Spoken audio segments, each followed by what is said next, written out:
Mbote na bino surtout partout dans le monde et sengwa koyeba ete bozala kabongo ebele à Kolanda Kin News Live Télévision, la seule chaîne qui vous apporte l'information véridique, vérifiable et vérifiée en République démocratique du Congo. Botondi Samibongo ebele partout dans le monde, bozali na diaspora, bozali tout comme à l'intérieur de la République démocratique du Congo. Miss Nabino na Matoyi ezali bongo na Kin News Live Télévision après la sortie du gouvernement a publié tard dans la nuit, Bayimboka Congo, une réunion vient d'être organisée à Kigali où a participé Martin Fayulu, Moïse Katumbi, Joseph Kabila, Yoweri Kaguta Museveni, Paul Kagame, Sultani Makengo, Corneille Nangaa et également Bertrand Bisimwa, Oyazala qui lobby dans la ville de Bukavu et qui a traversé de l'autre côté. Qu'est-ce qui se passe du côté de Kigali? Toyelibino na Lombangu, l'information vient d'être confirmée. Voilà pourquoi na kosenga na bayimbo kanyo surtout partout dans le monde que ba traître ba otikala kaka ba traître na lobaki yango. L'objectif de Fayulu azalaki pion envoyé par le Fayulu était l'envoyé d'Hippolyte Kanambe et des évêques de l'église catholique pour ramener Tshisekedi autour d'une table. Oyo Toali Kobenga, il y a dialogue autour, il y a Oyo, il y a repositionnement, il y a Hippolyte Kanambe qui est d'ailleurs jugé à défaut parce qu'il n'est pas présent au niveau de la haute cour militaire en République démocratique du Congo. La ville de Goma encore sous tension. Je vais revenir d'ici ce soir pour en parler dans une émission exclusive de embuscade tendue par de Wazalendo et le bouclage qui est aux côtés du sud de la ville de Goma qui est encore siégé à des affrontements phares entre la République, entre les Wazalendo et les terroristes du M23. Au moment où je vous parle, un message de Rwandais sont en train de se retirer dans la ville de Goma et dans la ville de Bukavu pour se repositionner ailleurs. Or, Donald Trump a pesaki message au Ezalaki clair, il y a Batouana, il fallait qu'il se retirer au niveau de toutes les positions où il occupé siko yope bazonga na bisiko bazalaki avant il y a commencé attaque na bango ezali moko il y a message na kosolola na bino lisusu mokolo malelo. Est-ce que bazali déjà na doa to bazali te? La réponse avec de preuves à l'appui, c'est à retrouver avec le communicateur de la République toujours à son poste de travail pour vous informer matin midi soir yango wana bobo momesa no boye biete soki to kutani na bino ben déjà boye eloko aliboso au sale ezalaka ya ko aimer vidéo ya ko partager émission mingi maloba na ngambu na bino sorti ya gouvernement soumino de remanier nini ezali ko sepelisa bino pe nini ali ko sepelisa bino te banani bali ko sepelisa bino banani pe bazali ko sepelisa bino te maloba ezali na ngambu na bino. Kin News Live Télévision ezali bongo la liberté d'expression, tout un chacun est prié à se prononcer et à prendre langue à na gouvernement oyo e uti kobima mokonzi mboka alaka qui un gouvernement resserré de 48, mais il y a de ça qu'à 53 personnes qui ont été nommées hier. Les ordonnances ont été liées sur la radio-télévision nationale congolaise, la RTNC, par la porte-parole du gouvernement, par la porte-parole du président de la République, Nanzela, il y a Canal Ina. Alors, après sortie à gouvernement, il y a déception, Naka, il y a Martin Fayulu. Fayulu, Ambongo et les autres, Ndime Samité, Sepelité, na Tshisekedi Aouti Kosa. Pour Nabango, Tshisekedi est en train de tirer les choses à longueur. Le câble, nos sources depuis Kigali confirment la tenue de la réunion. Outi Kokota ce matin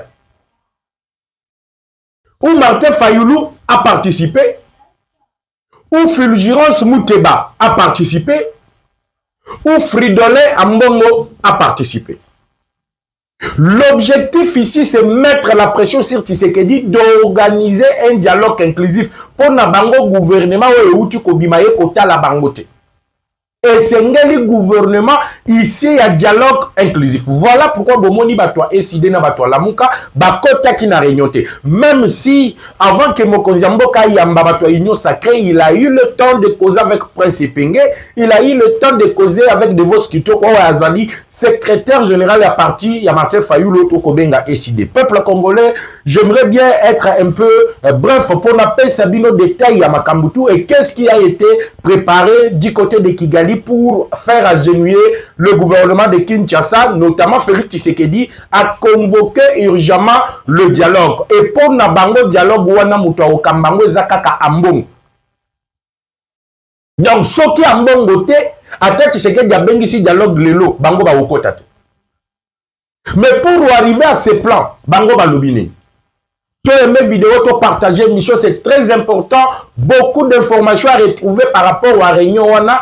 Complot et Saleni, Oyo Martin Fayoulou, Katumbi, Kabila, Museveni, Kagame, Nanga et consort. La liste exhaustive, Yabato va participer à la réunion, Nalu Kopé Sabino. Mais ici, le message d'abord à partager, le message à mettre sur la toile. Kata vidéo, tia partout. Yebisa Batouke, complot et Outiko Salema. On ne compte pas Tshisekedi, on ne compte pas Fayoulou, on ne compte pas Hippolyte Kana, mais on compte la nation. La balkanisation a été actée le Natongo na niveau à Kigali. Makamona Koloba Moïse Nyarugabo azali témoin. Makamona Koloba Martin Fayoulou azali témoin. Devos Kitoko azali témoin. Il l'a accompagné, mais il y a Kota qui réuniote. Et ça, Koyinda peuple congolais, ça somme. Tout le monde veut avoir sa part du gâteau. Mais part du gâteau, ils alignent. Pour Martin Fayoulou, pour Fridolin Ambongo, sortir gouvernement Tshisekedi et ezali na ba plan na bangote, ezali na ba calcul na bangote. Calcul ya Mbongo, calcul ya Fridolin Ambongo na Martin Fayoulou na Hippolyte Kana ezali nini. Tshisekedi il fallait qu'il a organisé dialogue. Il faut pas remettre au premier plan Joseph Kabila. Parce que la minute objectif na bango ezaki a couper sa pouvoir na Joseph Kabila. Bataille de gauche à droite. Basali rébellion na nanga esimbite. Bake na nzela ya Doha eko simbate. Rwanda yemoko ake na nzela ya Washington eko simbate. Et au moment où je vous parle, malgré toutes les fausses informations, les faux messages véhiculés par ces gens-là, lobby Bomoni Nabukavu, c'est Bissimwa qui a animé la conférence de presse, alors qu'à Goma, Bonipa Oyazali, secrétaire Nabango, Yende Moutou a animé qui conférence à restitution. Mais Bango Basali déjà du côté de Qatar au niveau de Doha. Mais ils avaient dit quoi? Ceux qui va libérer les prisonniers na bisote, bisoto kokende Doha te. Ceux qui va tiki procès à Kabila te, bisoto kokende Doha te. Mais ils sont les premiers à être à Doha. Mais kuna bazo bisabino nini? Oh non, nous on n'a pas fait le déplacement de Doha parce que nous n'avons pas réussi l'invitation. Quelle invitation voulez-vous recevoir? C'est un message, une communication, il y a manipulation. Mais qu'est-ce qui se passe? Parce que très important qui mérite que les Congolais tout va se retrouver. Fayoulou a été utilisé par Ambongo. Fayoulou avait reçu l'argent de Joseph Kabila à Kabolaki, Jean-Marc Kabound pour créer le bloc de gauche, le bloc de droite, les camps de la patrie et consort. Et Bamonaki que na minute pour faire tomber Tshisekedi, il faut continuer de la Martin Fayoulou. Yazali pe moi na o ya kolaki politiquement pembeni ya Sphinx délimité et Chen Tshisekedi wa Mulumba. Batindi Fayoulou. Lorsque Fayoulou est arrivé chez le chef de l'État, na lobela kibino que Fayoulou azali crédible était. Fayoulou était envoyé dans une mission, il y a un prêtre et l'église catholique. Et pour confirmer Maloba Naloba, Fayoulou quand il sort, il vous dit que non, naouti koyebisa Tshisekedi ayamba prêtre ya l'église catholique. Quand Fatia a reçu le prêtre de l'église catholique, Fatia a réquisaki 3 prêtres. Il y a Liboso Zalaki Fridolin Ambongo. Il y a Mibale Donatien Chol. Il y a Misa Tezali Fulgurance Mouteba. Ces 3 là, pour na Fati Bakoki jamais kozala ba médiateur ou soit bato ba organiser dialogue entre Congolais. Et le dialogue entre Congolais Na kaya bayi opposition armée, Fachi avait refusé la participation de Nanga, de Joseph Kabila, de Moïse Katumbi, parce que ces gens-là ne sont pas congolais. Leur nationalité, leur identité, ezalina nous douteuse. Lobby d'ailleurs, vous avez suivi na procès, Salemaki, na haute cour militaire. Comment les avocats de la République ont d'abord réquisé l'identité de Joseph Kabila. Makambo Tobandaki Koloba. Oh non, bino. Les avocats de la République récusent même l'identité de Joseph Kabila. Il n'est plus Kabila, Azali, Tozali Kobenga, Hippolyte Kanambe. Les images ont été projetées au niveau de la haute cour militaire pour dire que Emengo Imukena, si je ne me trompe pas, Azalaki Mboko Yabatoyo a détaillé noir sur blanc comment Bapesa Hippolyte Kanambe identité Oyobali Kobengala Lelo Joseph Kabila. Mais ça, ce n'est pas mon problème. Maintenant, problème na bango ezalakini. Vu que Masolo bango bandaki ko préparer, vu que Nyonso bango ba tchaki en place et Simba Kite Tshisekedi a échappé na baliwa na bambiscade na bassassinat na ba poison na Nyonso bango batandaki na Tshisekedi, il fallait maintenant organiser un dialogue parce que dialogue wana ekozongisa ba kabiliste au premier plan et blanchir Joseph Kabila et l'ongolaye comme étant un chef rebelle à Okoma Sikolo, proche collaborateur. Il y a pouvoir avec aussi la possibilité de se retrouver dans des institutions de la République démocratique du Congo. Fachi a bien de jouer ce jeu parce que Naloba qui n'a bien que collaboration au Tozali Nango Lelo dans service, il y a intelligence à États-Unis, dans le service à intelligence à Israël, ça prouve aujourd'hui à suffisance que tous ceux qui le préparent sont connus d'avance en République démocratique du Congo. Yango Bomoni, les deux administrateurs. Au bas côté, le département extérieur, dans le département intérieur, au niveau, il y a Agence nationale de renseignement, Bazalaki aux arrêts. Pourquoi ils étaient aux arrêts? Toutes les informations qui passaient par ces services de sécurité, de renseignement de haut niveau, et bandaki koye bananango, zokande les renseignements extérieurs et le renseignement intérieur, et zalaki na maboko ya bakabiliste, yango wana purge et outi koko tapé na Agence nationale de renseignement. Après le purge, et outi ko salema na armée, au moment où je vous parle, c'est au niveau de l'Agence nationale de renseignement, je vais revenir encore avec beaucoup de détails sur les deux personnes Oyo Bazalaki Bongo arrêté, interpellé, et aussi l'intendant d'Olive Lembe, Oyo Bambila Bakendaki Kuna, Bakutaki Nini Kuna, Bilo Kwasomo. Donc, Mboko Yo Maman insécurité. Toi, comme on a le na Kinshasa, insécurité à Osakanate, Bakoboma Batu, comme Bazali Koboma Banyama, Bakulu na Bipa Ignoso, Policier Bango Mokope Base. Transformé en des bandits, même la garde républicaine se transforme en des bandits, mais on découvre un peu plus que Mabatoua Nagnon surtout, il y a des armes qui ont été distribuées partout. Maintenant, dans la réunion Balobini, il faut créer l'insécurité généralisée. L'insécurité généralisée c'est pour maintenant amener Félix Tshisekedi à voir clair. Yakotel, il sait que tu n'as pas la même mise sur la République démocratique du Congo. Pour avoir la paix, tu dois négocier avec Kabila. C'est ainsi que Kabila avait tout fait. Bato balandaganga matin midi soir bayebi que j'ai fait toute une émission ya Otali Sabino Soteski ya Kisangani. Qu'est-ce qui a été découvert là-bas? Naba point stratégique nanzela yeko utawalika leo mené vers Kisangani. Qu'est-ce qui a été retrouvé là-bas? La troisième zone de défense a mis la main sur plusieurs indices militaires, sur plusieurs Ougandais, sur plusieurs Rwandais, sur plusieurs espions kenyans. Oh, Bayaki déjà pour faire tomber la ville de Kisangani. Et le peuple qui est à Kisangani, les Boyome, Boyokangaï Malam. Il y a une tentative de faire tomber la ville de Kisangani bientôt là. Mais le premier plan était de jouer par nos forces armées de la République démocratique du Congo. Il y a également la déstabilisation de la province du Maniema. Awana Koyeb Sabino, Baïtilizaki comme mentor, leader Kuna Matatamponi. Malheureusement pour Nabango, étudiants au Bango Bandaki Koluka ba utiliser Bango ne Batoyambo yako dénoncer Babilo Kowana Nyonso. Pourquoi ils ont dénoncé?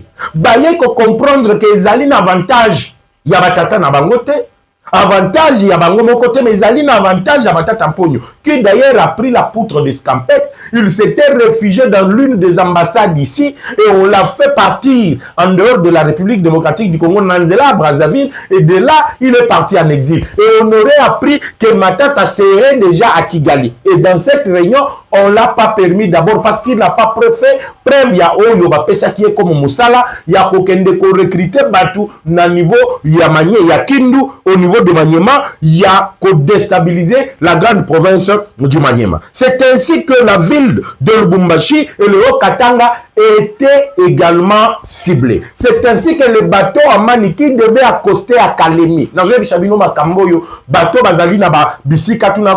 Ils sont sûrs qu'il y avait déjà des mouvements suspects et de militaires ont été déployés pour stopper cette hémorragie que Hippolyte avait déjà planifiée. Mais comme le premier plan a échoué, le deuxième plan vient d'être activé. Awana lobi nabino, Tokyo Okoti et Micho Sikoyo, Zoua vidéo oyo partagé parce que nous devons alerter la conscience nationale sur le plan qui commence à s'organiser na Tongwawa avec Martin Fayoulou, Joseph Kabila, Maurice Katumbi et tout le réseau. Il y a Kagame Oyebandaki Koluka, la déstabilisation de la République démocratique du Congo. À la base, sorti à gouvernement. Pour na bango gouvernement, il ne fallait pas y bim. Pour na Fayoulou, ezali trahison. Tu sais que il vient de trahir. Pour na il fallait qu'il y ait un dialogue. Pour aller à Mbongo, il fallait qu'il dirige Kaka dialogue. Mais pourquoi chercher le dialogue sous Fayoulou, sous Mbongo? Ah, c'est là maintenant que le mission commence à devenir intéressant. C'est maintenant que je commence à décortiquer le 3 points où il a mis en place na Kigali. La réunion a eu lieu à Kigali.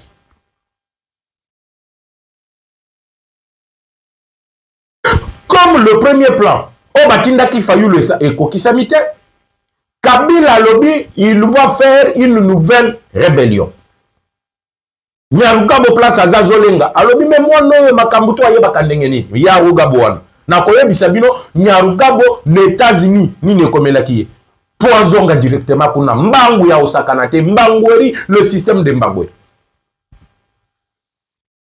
Hippolyte veut créer sa propre. Donc, il endosse aujourd'hui, il va devenir un grand chef de la rébellion.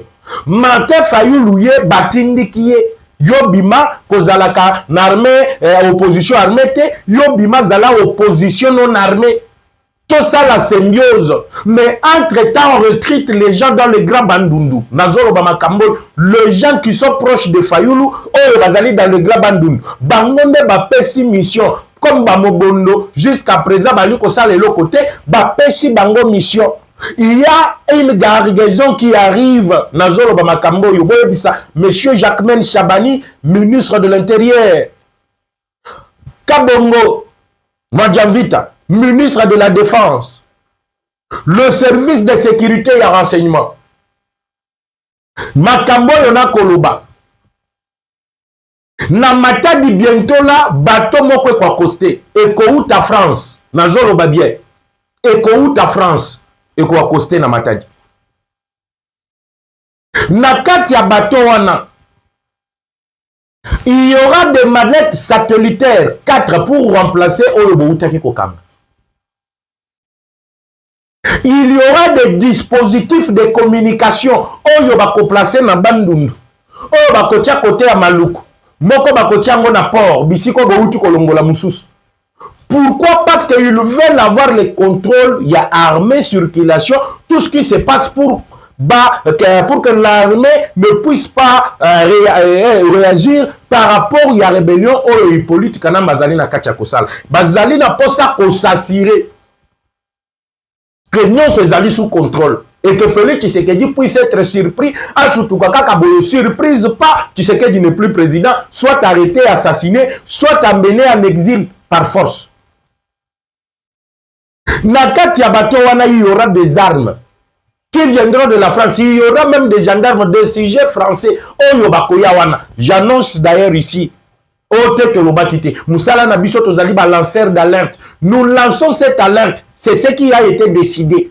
Emmanuel Macron, le président français, a participé par vidéoconférence à cette réunion de Kigali.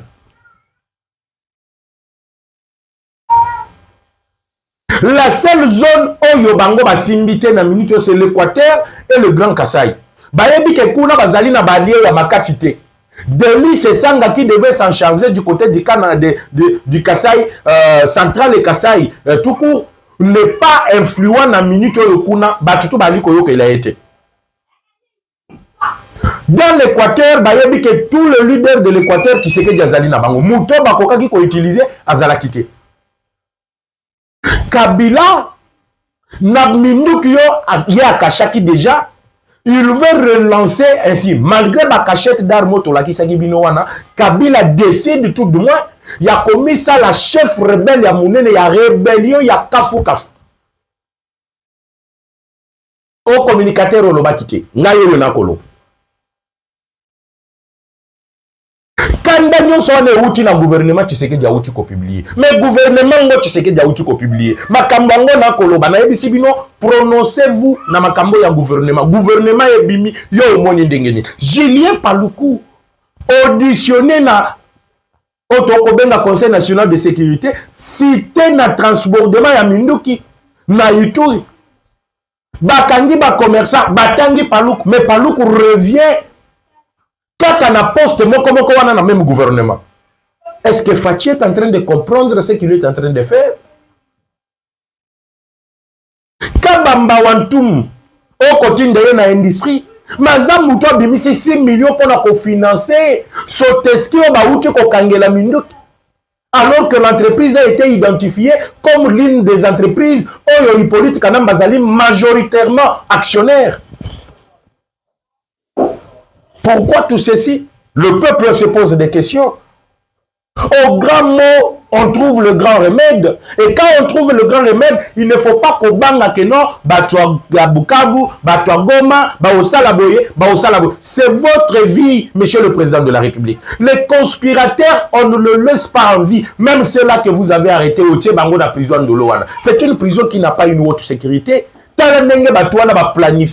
J'ai dévoilé tout ici, mais le lopé, Ambongo à lobby, tu sais que du degré ou de force, il doit partir. Akende na rébellion mabe, Akende ata par assassinat, tu sais que dit doit toujours partir. Pourquoi? Regardez la réaction des principaux.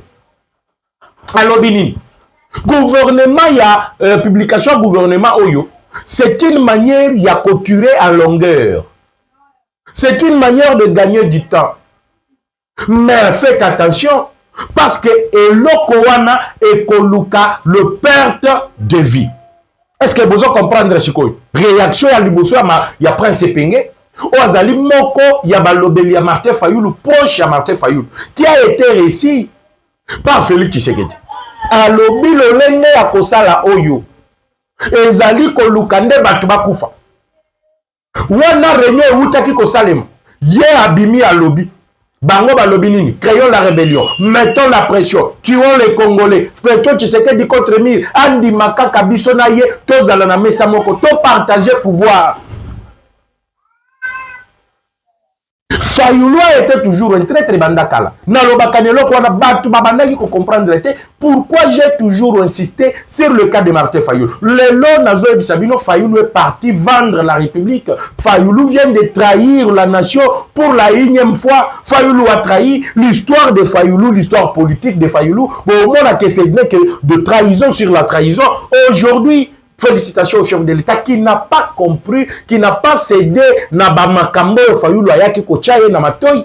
Il a raisonné comme un Congolais, mais le seul regret c'est que quand vous refutez les autres, il y a d'autres qui sont dans ton gouvernement. Et ça, Nabato Azali na katia gouvernement. Depuis Bazawana Bango Bazalaka Kababiniste. Moussala Père Malonga Basali a l'avantage à peuple, tout comme on a yangote, mais elles sont toujours des ministres. Ça, c'est quelque chose que je vais vraiment. Nazoluka déjà ba détail à ba ministre wanatuna obeta moko sima mususu. Tokobanga mutute ici c'est la nation. Des ministres oyo bazotondi sa ba cabinet na bango na basi na bango ba makangu et ils ne travaillent que pour l'avantage de leur famille. Il y a peuple égalité. Et les gens commencent à en avoir marre. Monsieur le Président, si vos conseillers ne vous disent absolument rien, mais nous, peuple, on a au moins le temps de vous dire la réaction. D'ailleurs, je fais un micro-baladeur, je vais balancer ça, et vous allez comprendre que ils ont la légende de l'UDPS, ils ont la légende au Bazali à l'UDPS, tous sont dossiers de cette sortie du gouvernement.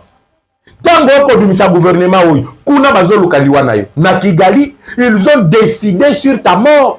À Kigali, ils ont décidé sur la fin du régime.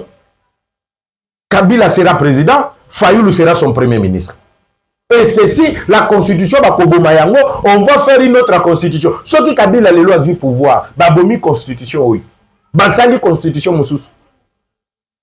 Partout militarisé. Nanya Oubimananzela pour dire non à Kabila. C'est maintenant qu'il faut étouffer cette histoire dans l'œuf. C'est maintenant qu'il faut arrêter tous ces gens-là. On va se rendre compte. Prêtre à l'église, prêtre et traître n'existe pas. Dans aucun pays, on ne peut pas tolérer de ces bêtises ici. Fayoulou, Kambongo, Baké, Bakoti, Réunion. Il y a qu'à trahir la nation. Au nom, il y a que leader, il y a opposition. Au nom, il y a que évêque à l'église catholique. Vous êtes là, vous restez bouche bée. Vous ne dites absolument rien. Au nom, les gens là qui sacrifient la nation, les gens qui trahissent la nation, les gens qui sacrifient la vie des autres pour leurs propres intérêts. Bino bozawana ote, nenge zaliwana, soki tokangi bango, ou menuroi chio chakolob. Soki tokangi bango, la France va parler. Mais la France est complice de tout ce qui se passe ici.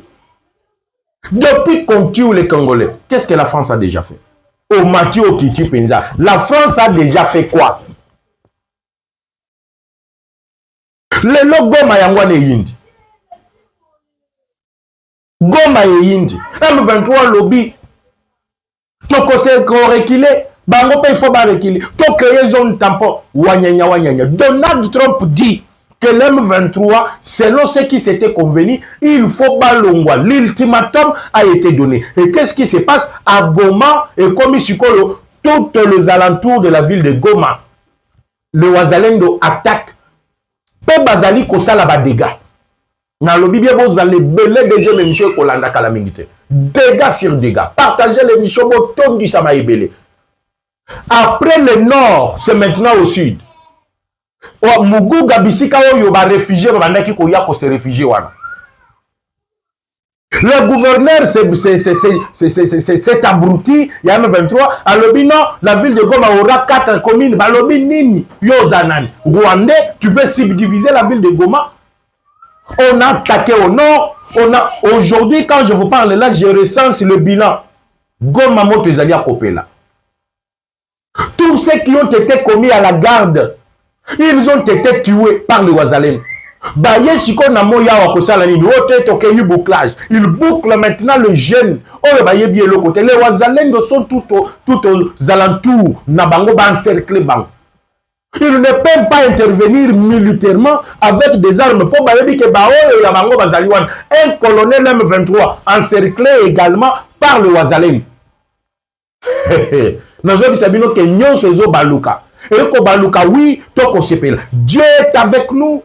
Dieu est en train de protéger, mais quand Dieu vous protège, il vous a donné aussi la sagesse de comment procéder pour être plan bango bako salaka matin midi soir et kokisa matin. Mais ici chez nous, on regrette matin midi soir. Les Wazalendo se battent. Nazo bisabino le bilan provisoire. Au nord c'était 10, mais au sud de Namuguga, ils allaient en fer. Un enfer terrible. Ils sont partis en enfer en gros et en détail. Les corps sont par terre. Toujours de la réaction, il y a eu bientôt la radio au capit de la Monisco va communiquer. Mais au sud, Eza Koyinda. Ezali à Koyinda. L'homme 23 est surpassé. Bango moko bazo comprendre que ebimeli wapi pou, bakende boye ta le colonel o banaki ko diriger kuna bancercler. Enlever destination inconnue. Du coup, babandi koloba. Non, ba provocation eleki gouvernement Kinshasa na batunaye ba FDLR, ba Wazalendo, bazali ko salaboy, bazali ko bomabiso, bazali ko attaquer, nous allons répliquer, nous allons voir. Pour répliquer, nous allons voir.